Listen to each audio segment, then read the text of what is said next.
Hola a todos. Hoy vamos a hablar de un tema fascinante, la psicología. Así es, pero para empezar, ¿qué es exactamente la psicología? La psicología es la ciencia que estudia el comportamiento humano y los procesos mentales. Es más, su palabra lo dice todo. Psico significa alma y logía significa estudio, es decir, estudio del alma.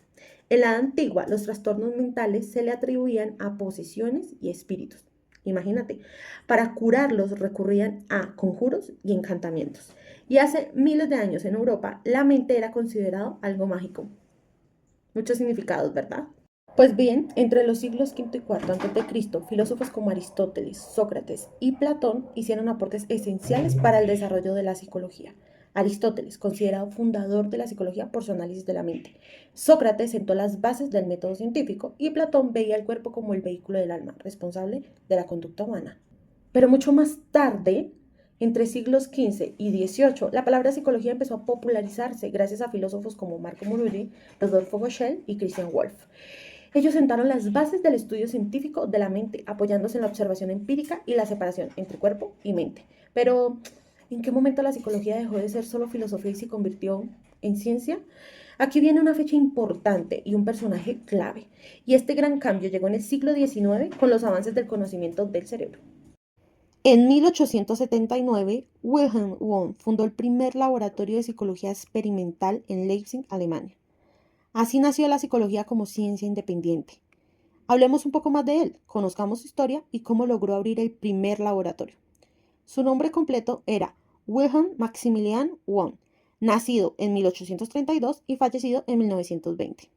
Estudió medicina, obtuvo su título en 1855 y con apenas 23 años se mudó a Berlín para estudiar fisiología experimental. Fue profesor universitario y escribió libros como Contribuciones a la teoría de la percepción sensorial en 1862, entre muchos otros. En 1875 le ofrecieron la cátedra de filosofía científica en la Universidad de Leipzig, Alemania, donde viviría 45 años. Él quería enseñar psicología experimental, pero en ese momento no había espacio ni equipo suficiente. Pero tranquilos, porque un año después consiguió lo necesario y comenzó a enseñar psicología experimental. Su propuesta llamó tanto la atención que en 1879 Wundt creó el primer laboratorio dedicado exclusivamente a investigaciones psicológicas, al que llamó Instituto de Psicología Experimental. Al inicio era solo una habitación, pero en 1897 ya ocupaba un edificio completo. Tenía más de 250 estudiantes, muchos de los cuales se convirtieron en pioneros de la psicología experimental en todo el mundo. Gracias a Wundt, la psicología dejó de ser solo filosofía y se convirtió en una ciencia basada en la experimentación. El uso de método científico y la medición de tiempos de reacción abrió una nueva era para el estudio de la mente. Hoy la psicología sigue evolucionando, pero nunca olvida sus raíces, la filosofía, la ciencia y el deseo de comprender al ser humano. Quédate, porque viene mucho más. Ahora hablaremos sobre las principales escuelas de pensamiento en la psicología. Estas representan las teorías principales de esta materia. El psicoanálisis es una teoría, método y forma de tratamiento creada por Freud a finales del siglo XIX. Se centra en estudiar lo inconsciente, es decir, aquellos pensamientos, deseos, recuerdos y emociones reprimidas que influyen en nuestra conducta sin que seamos plenamente conscientes de ellos. El objetivo es ser consciente de lo inconsciente. Seguimos con el conductismo. Surge a mediados del siglo XX como reacción contra el psicoanálisis y la psicología introspectiva.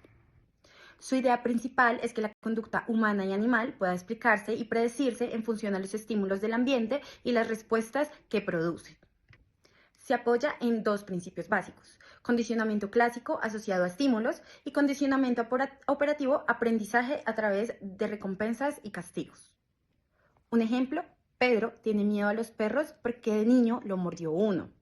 Según el condicionamiento clásico, asoció al perro como un estímulo con el dolor a respuesta al miedo. El conductista trabajaría con técnicas como la desensibilización sistemática, exponerlo poco a perros de forma segura hasta que su miedo desaparezca. Un ejemplo: Ana siempre elige parejas que la hacen sentir inseguras y no sabe por qué. El psicoanálisis diría que en su inconsciente hay un conflicto no resuelto con su padre, quien era distante. Por eso, de forma inconsciente, repite este patrón en sus relaciones actuales. El tratamiento, buscar hacer consciente este conflicto reprimido para que de esta forma lo pueda superar. Seguimos con el humanismo. Es una corriente psicológica que surge en los años 1950 como reacción frente al psicoanálisis. Pone el énfasis en las personas como un ser libre, consciente y capaz de desarrollarse plenamente. Ejemplo, María está insatisfecha en su trabajo a pesar de que tiene un buen salario. El humanismo diría que lo que ocurre es que no se siente realizada porque no está desarrollando sus talentos ni cumpliendo sus verdaderos deseos. La terapeuta humanista buscaría crear un ambiente de empatía y aceptación, ayudándola a descubrir qué quiere realmente y a tomar una decisión para acercarse más a su autorrealización. De últimas, tenemos a la psicología cognitiva. Surge en los años 1950 y 1960 como respuesta al conductismo, ya que este estudia la conducta observable e ignora lo que pasa dentro de la mente. Se centra en estudiar los procesos mentales que intervienen entre el estímulo y la respuesta, es decir, cómo las personas perciben, atienden, recuerdan, aprenden, piensan, resuelven problemas y toman decisiones. Un ejemplo, Juan cree que siempre voy a fracasar y por eso evita intentar cosas nuevas. La psicología cognitiva diría que su problema son sus pensamientos automáticos negativos. Con una terapia cognitiva trabajaría en identificar, cuestionar y reemplazar esas creencias por otras más realistas, como puedo equivocarme, pero también aprender y mejorar. Hola, ¿cómo están? Vamos a hablar ahora de los hitos y las teorías más importantes para la psicología. Como principal, vamos a hablar de la creación del primer laboratorio de psicología en Leipzig, Alemania, en el año 1879. Este laboratorio fue fundado por Wilhelm Wundt. Es un hito importante, ya que gracias a que este laboratorio inició, dejaron de ver la psicología como teorías filosóficas y empezaron a hacerse estudios sobre comportamiento humano. De 1890 a 1930, Sigmund Freud nos plantea la importancia de la infancia, el inconsciente y los mecanismos de defensa en cuanto a la personalidad y el carácter que se forjan en el individuo, por medio de un psicoanálisis. En este momento surge la teoría de Freud. La personalidad se forma en la infancia a través de 5 etapas psicosexuales. En 1913, John Watson nos habla del conductismo, una teoría que estudia el comportamiento humano basándose en estímulos del entorno y el comportamiento visible del individuo. También en 1913, Ivan Pavlov nos habla del condicionamiento clásico y B.F. Skinner nos habla del condicionamiento operante. Ellos explican cómo se forma la conducta por medio de estímulos y consecuencias. Ivan Pavlov tiene la teoría de que el aprendizaje se basa en asociaciones entre estímulos.